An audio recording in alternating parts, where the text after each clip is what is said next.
Ladies, welcome back to our final day at the Courage to Conquer interview series. It has been an amazing journey, and I've loved popping into your inbox every day with a new expert. We have covered so much ground, and I kind of have saved the best for last. Today, we are going to be talking about what nobody's telling you about thriving in your 40s and beyond. So as a 41-year-old woman, this is a content that I'm definitely interested in.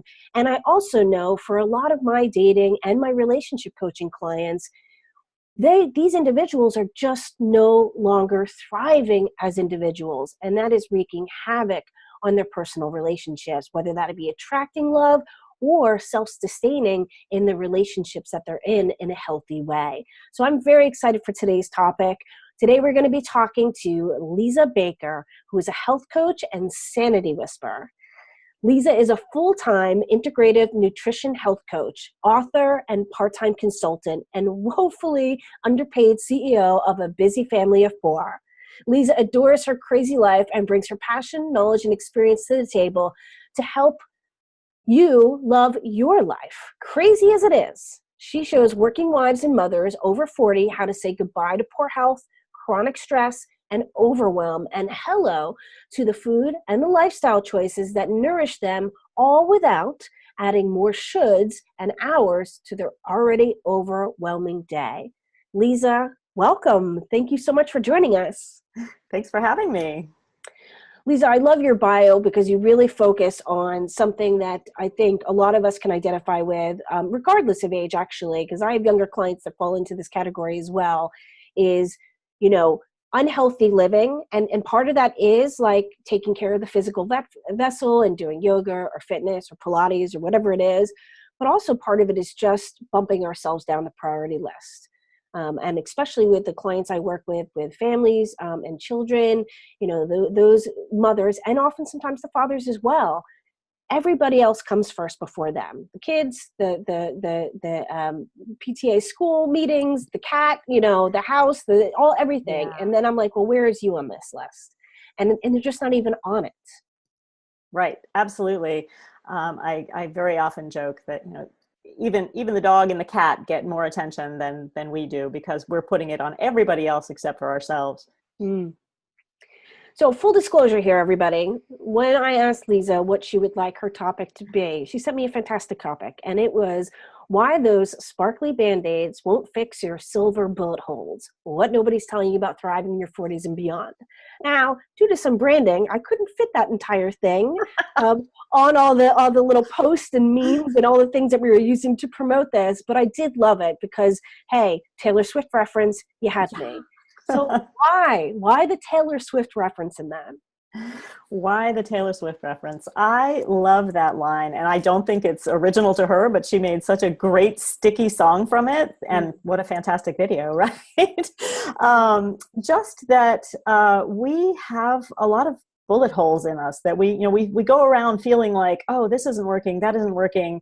My body is starting to throw me all these curveballs, and emotionally I'm kind of a mess. And very often when we get past 40, it feels like we're back to puberty. It's like going through puberty all over again. I joke that when you call old age as sort of a second childhood, well, if you work backwards towards the middle, that would put, puberty and perimenopause sort of at the same level away from the middle.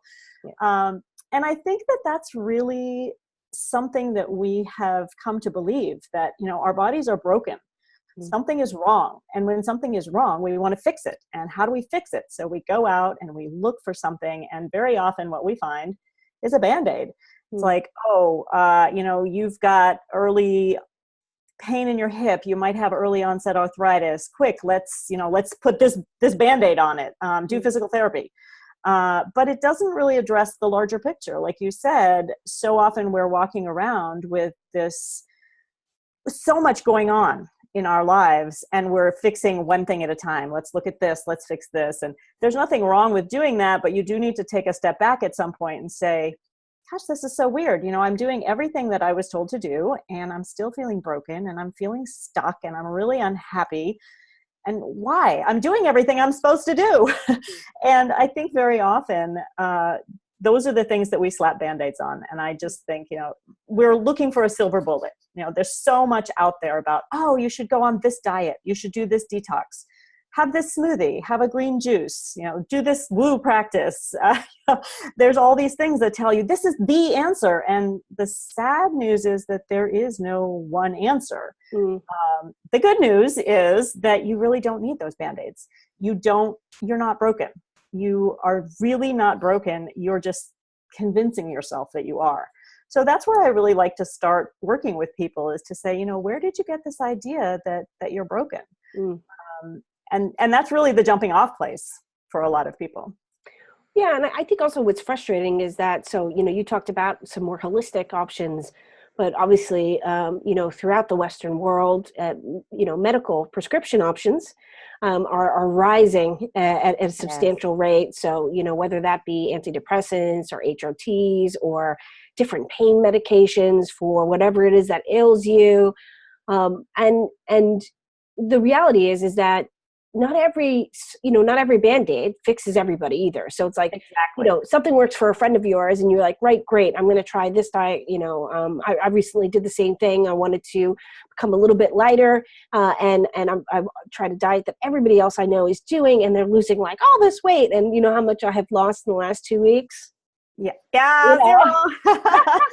And you hit on something really important, which is, when you do something like that, and all my friends have gone keto and they love it and they've lost all this weight, or all my friends are doing these high intensity interval trainings and God, my body just can't do it.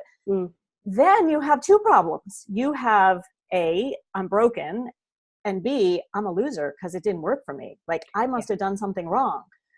And it's not that you did something wrong. You're just listening to what somebody else is telling you to do. I sort of joke about it that we very rarely get back in touch with what we really want. What are our values? What are our deepest held values, and are the principles that we really want to live by? And let's make decisions about our time based on those values rather than what somebody else is telling you to do. So my joke is that, you really need to be doing what the cosmos wants you to do and not what Cosmo tells you to do, because they've got plenty of advice. So yeah, get away from that idea that if it works for everybody else, it's going to work for you. And another thing I find at this age is that we very often compare ourselves not just to other people, but to ourselves at a younger age.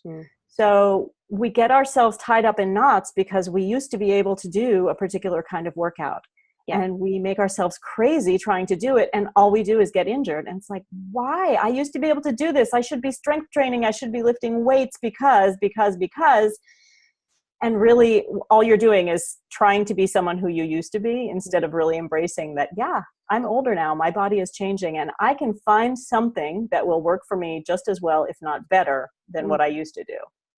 And that was a personal experience story for me, because I used to be Jillian Michaels' #1 fan. I was down there in the basement every morning doing weights and, high intensity stuff. And all of a sudden my body was just like, no, you're not doing this anymore. And now I do yoga and I walk, and I actually weigh less and I'm in better shape than I was in my 40s. So yeah, it's just sort of a lesson. Like, don't compare yourself to other people. Don't compare yourself to who you used to be, because you are changing, you are evolving, and you can be a completely different person.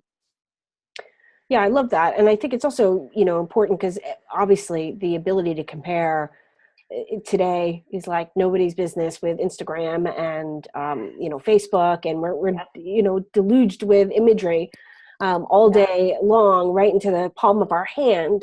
How everybody else is doing and how everybody else is looking and what the newest beauty standard is. And, the reality is that I hadn't even thought about it like that, and I definitely, I know a couple years ago, literally right when I turned 40, it was like within a month or two, I wind up having all this pain in my hip and in my leg and all these cramps. And I was like, what the hell's going on here? I literally only turned 40 a couple months ago. There's no grace period whatsoever. And, I felt worse about myself because, I wasn't comparing myself to anybody else. It was like, this is how, this is because I've turned 40. This is because I'm getting old. This is because I'm breaking down. This is, I've let myself go. I'm not, part of my transition to working for myself is that I don't have as strict of a schedule, and I also don't move as much as I used to because I work from home. Right. So even just like, the exercise that was getting up and walking to the train and walking to the office and going to the gym after the office, like all of that's kind of been removed. And I had no idea. And so I think what I really got from what you're saying is that the one constant in this world is change. And if that's true, then we're always changing as well. So what we need and what we can expect of ourselves and what we think we should be able to do is going to change.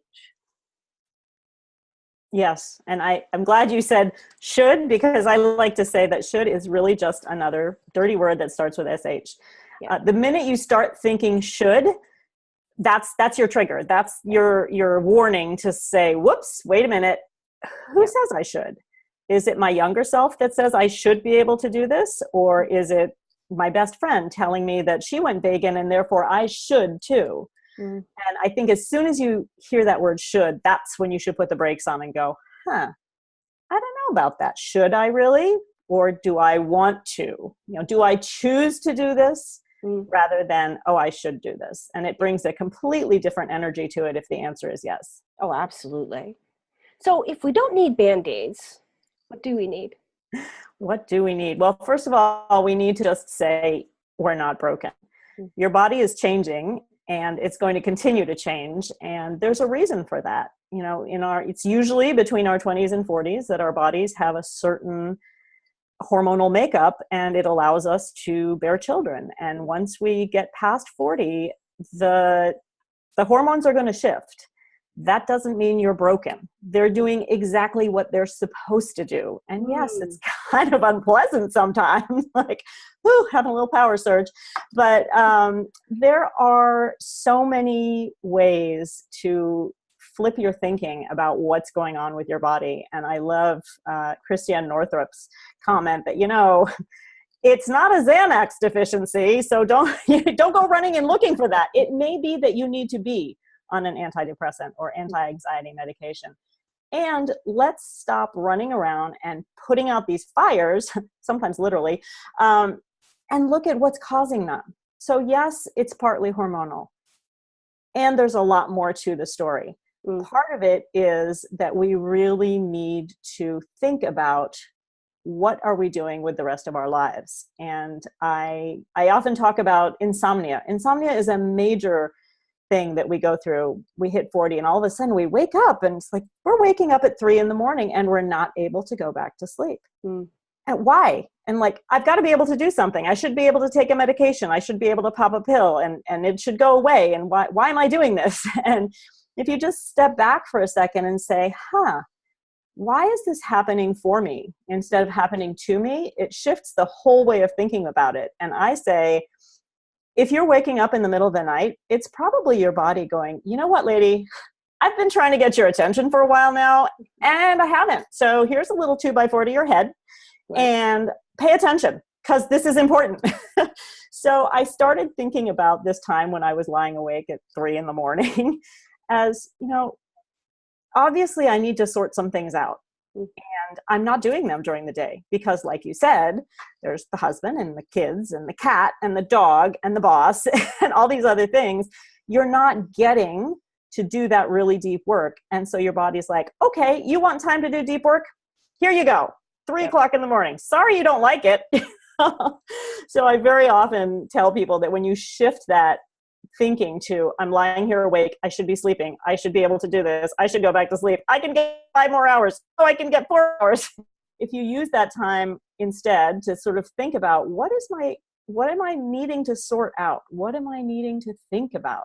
What sort of things do I need to be doing that actually align with my priorities, what I want to do with the rest of my life? Then it changes that whole time. And it doesn't feel much like a gift at the moment, but it really is your body saying, look, you need time. I'm giving it to you. Let's use it productively. Love it. Love it. So what would be your, so there's, there's no quick fix, right? So we got that clear. There's no quick fix. There's not like one perfect little bullet that's going to fix, that little sparkly Band-Aid that's going to fix that, the multiple of bullet holes that are probably going on in your life, and in your health and in your self-care. And, it can get overwhelming.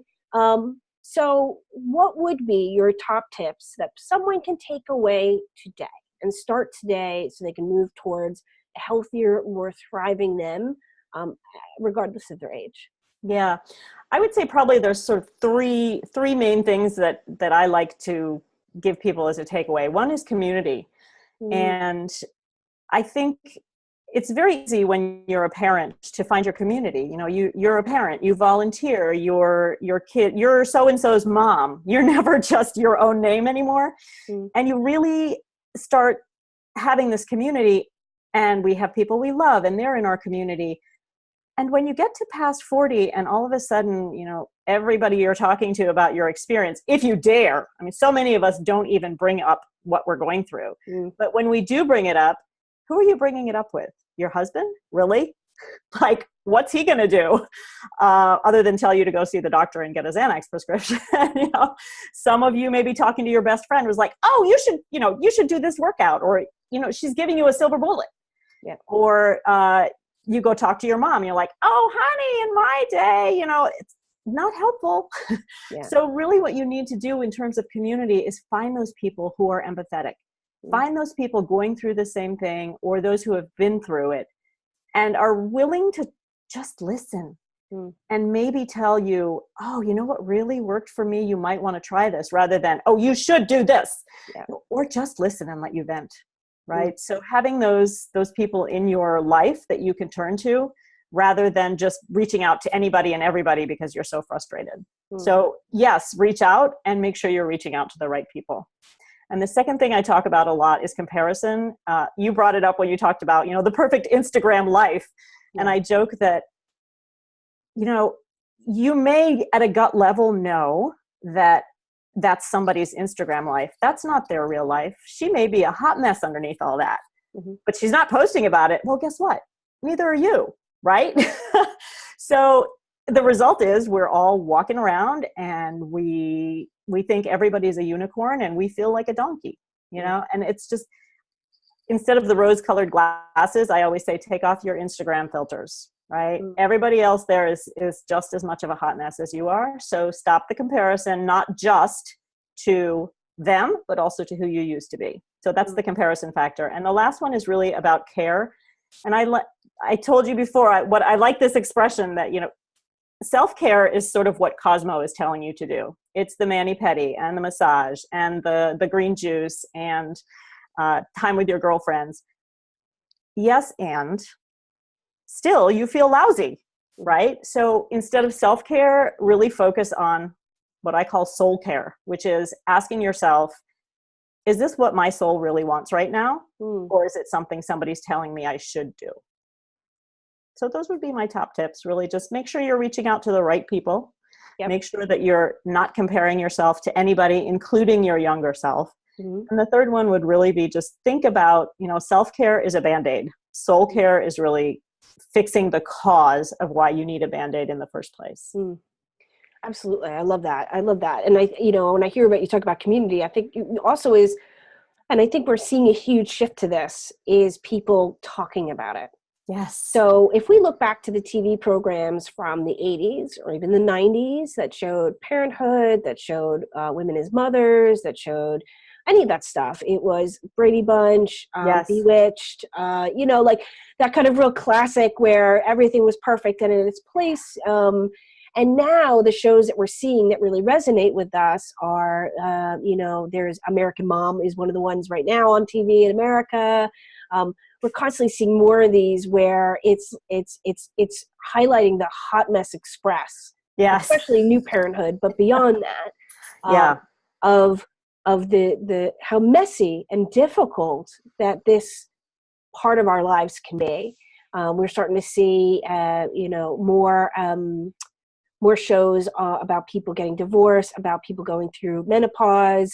Yes. You got Frankie and Grace. I mean, hello. Yeah. Neither one of them thought they'd be working in their 80s, and there they are.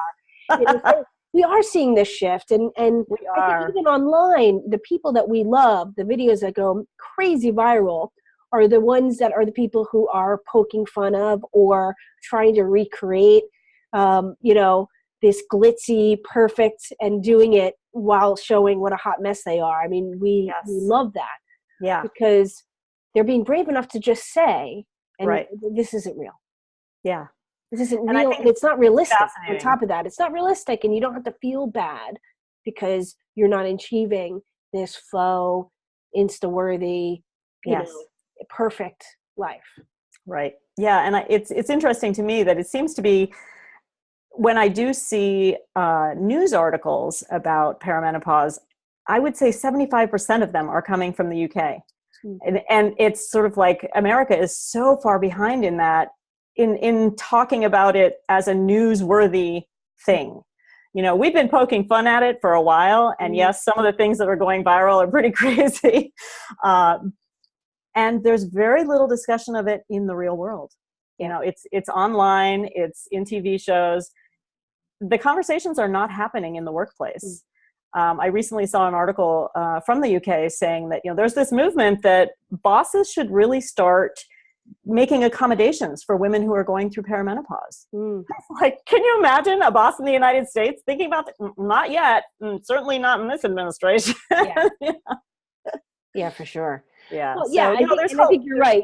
I do try to remind people that, even though the shows seem more real now, just don't forget that there's like a team of 15 screenwriters that writes every piece of dialogue and witty repartee that goes back and forth. So it's still not real life. Yeah.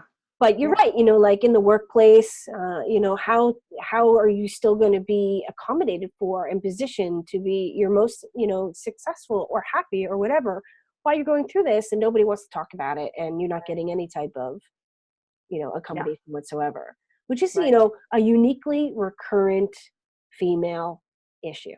Yes, it sure is. It is definitely an issue that it's going to have its day soon, I think. Going to rise up. Rise up. That's right. Excellent.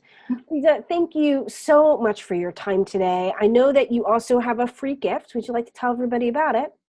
I do have a free gift, and I have an online membership site for women over 40 who feel like their only way out involves a plane ticket, a wad of cash, and a change of identity, which seems to be a great way to get out of all this, right? Yeah.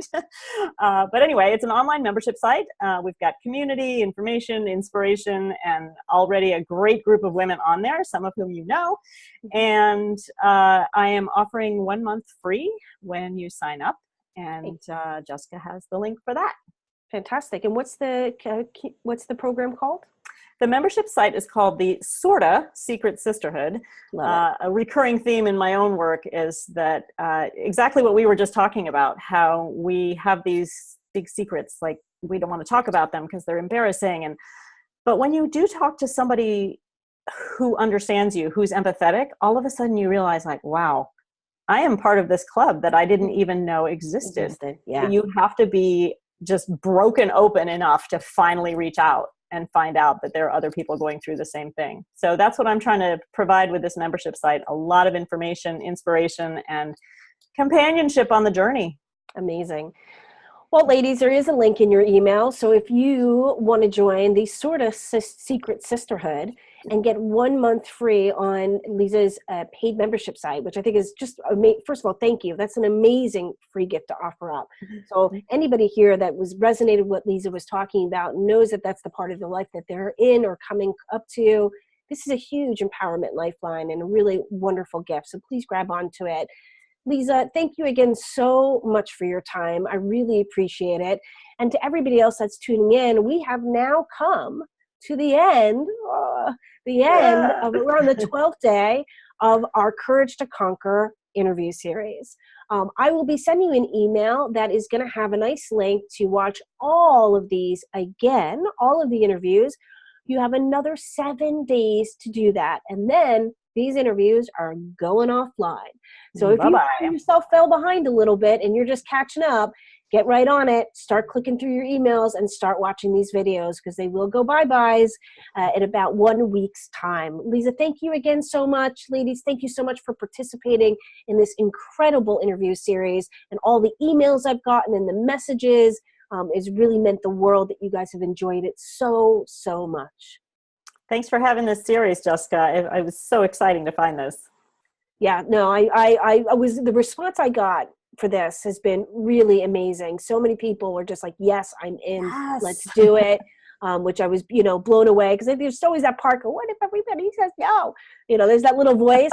And I'm discovering that people don't say no. When you ask, they don't. If it's something that really lines up with what they believe in, they're going to say yes. Absolutely, absolutely. And I just really was, this is my one of my many, many, many acts of solidarity and my feminist DNA was to provide this kind of really powerful set of tools. So no matter where anybody's struggling in their life right now, they can hopefully find the answer within this series. And then that will spill over into every other area of their life as well. And I just know that's how it works. Amen. All right, ladies. Thank you again, Liza. See you, everybody. Bye.